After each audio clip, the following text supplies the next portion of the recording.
Suzhou, China. Suzhou, I am brought to your heart like a cricket to market. My small wildness riding in a painted bamboo cage and tied to you by silk threads. My chirping is shushed by the beauty of your gardens and the humpbacked bridges that open like paper fans over your canals. Suzhou, phantom lovers slip along your terracotta walls.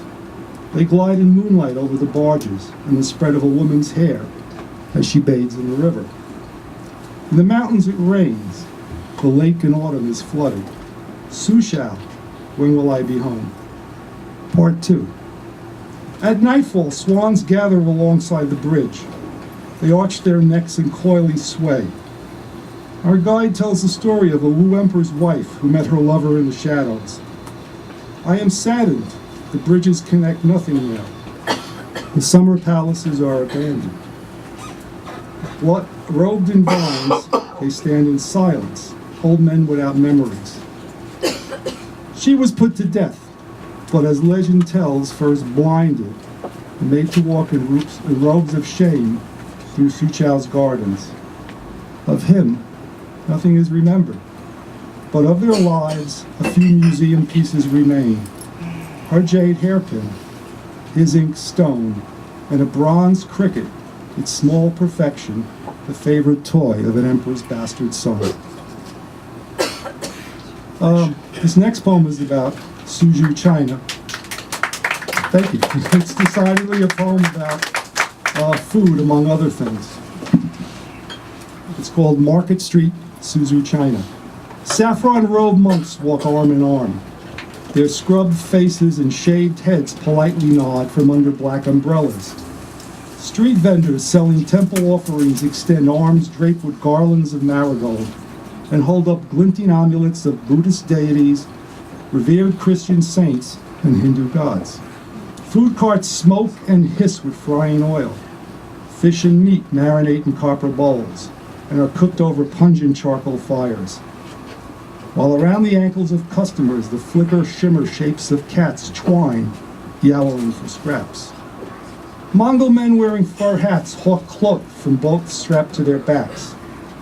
One wanders into a tea shop and is chased by a waiter welding a broom. My attention is drawn back to the monks. Their long stride reveals the tops of work boots. This makes me think their Buddha is more real. A bakery's big metal door swings open, and the street fills with the smell of pork rolls. I buy one, and the succulent mix of pork, onions, and spices is the Buddha, Christ, and Krishna.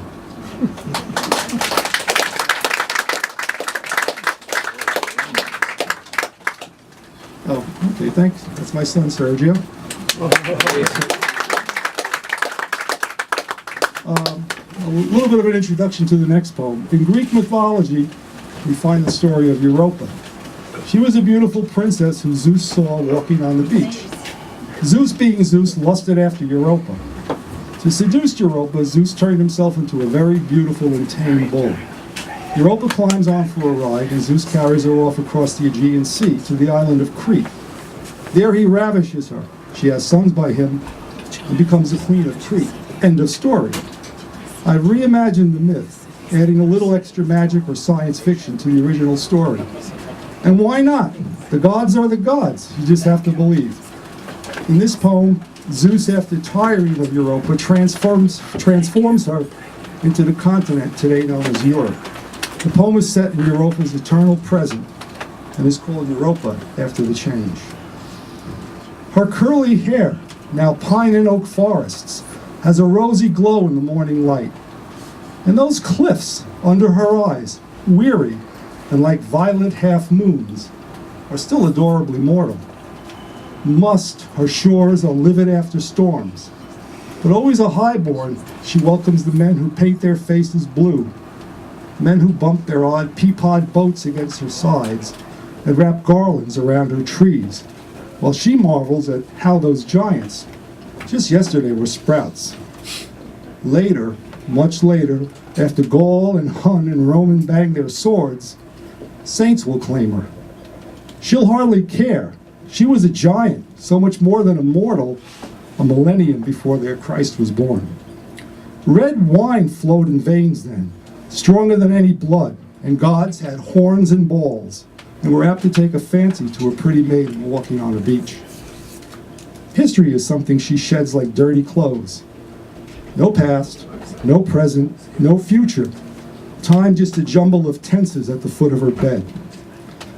But sometimes, changing back again, darkly, darkly she will go, padding barefoot through the night, and coming to a glen, she will let her sorrow go, give it wing, find its voice in the sharp snap and cry of a mouse taken by an owl.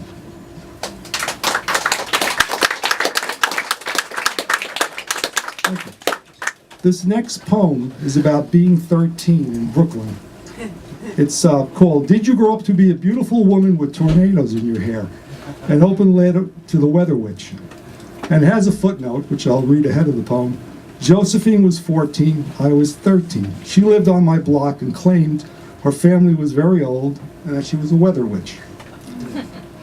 I miss the summer nights with their storms like arguments, and how the next morning you gave me every leaf in forgiveness. Each one special, each one full from the rain. I walked with you to morning mass, faith sprouting up and weedy like your tomboy body. The heat making your hands sweat in mine. Each block we walked soaking up through our sneakers. And we were sponges filling with the rich smell of garbage and redemption. This was the best of July, what heat and humidity were created for. All the world still green with not a hint of August's brown, and offered up for the nascent worm to nibble, the heart still willing, the butterfly emerging, but not yet pinned between the Bible's dark pages.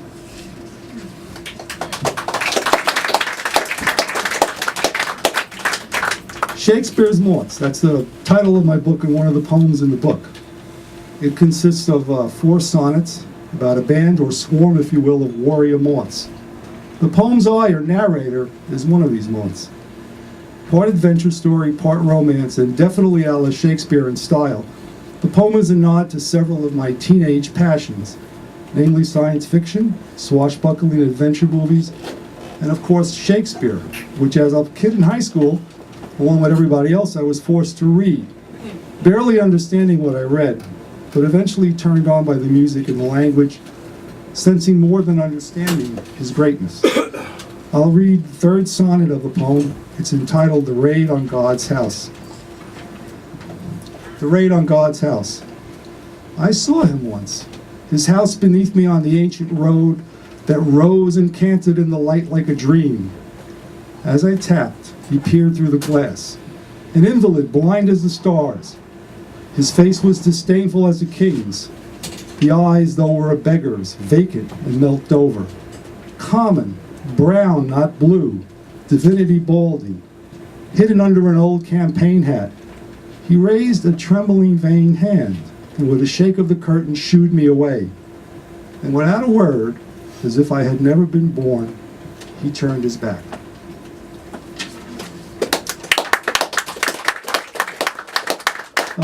The last 2 poems I'll read tonight are about the end of journeys. The first is called November's Bears, which was written after Melina and I returned from a cross-country drive in 2011, where we had visited several national parks in Colorado and California. We're avid hikers. The last poem, On a Street in Kalispell, Montana, is about the end of another cross-country drive in 2012, where we visited Banff on Canada's west coast. November's Bears. By now the national parks are closed. Inside their places, bears begin to hibernate. Stoned on fat, they go to sleep, their dreams of berries and honey taking them under. In the cities, no one goes to the zoos, and last summer's jeers are soon forgotten by their bears. Though sluggish, these won't hibernate, and some bears will even miss the noise and the brown candy wrappers thrown at them. I listen to the phony weather on the phony news. The kitchen counter's top is its own mix of spills and storms. I put too much sugar in my tea and think of the bears. The last tea bag taken from the last motel we stayed at hangs on its string, a sadness so deep I can't let it go.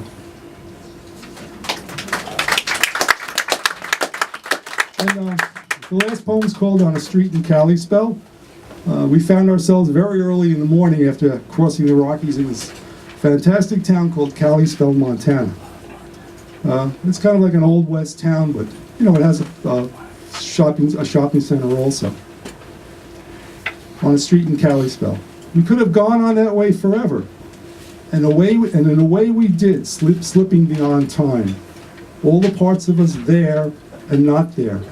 Playing on. A movie they forgot to stop after the theater emptied. You and I, my love, on a street in Kalispell, Montana.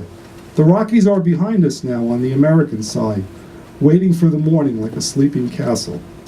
The new day is in our hands, a paper-wrapped donut and a cup of coffee. The act of being you and I simple again.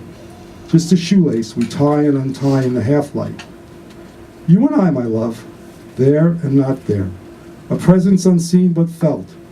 Stars and planets in the daytime sky. Thank you very much.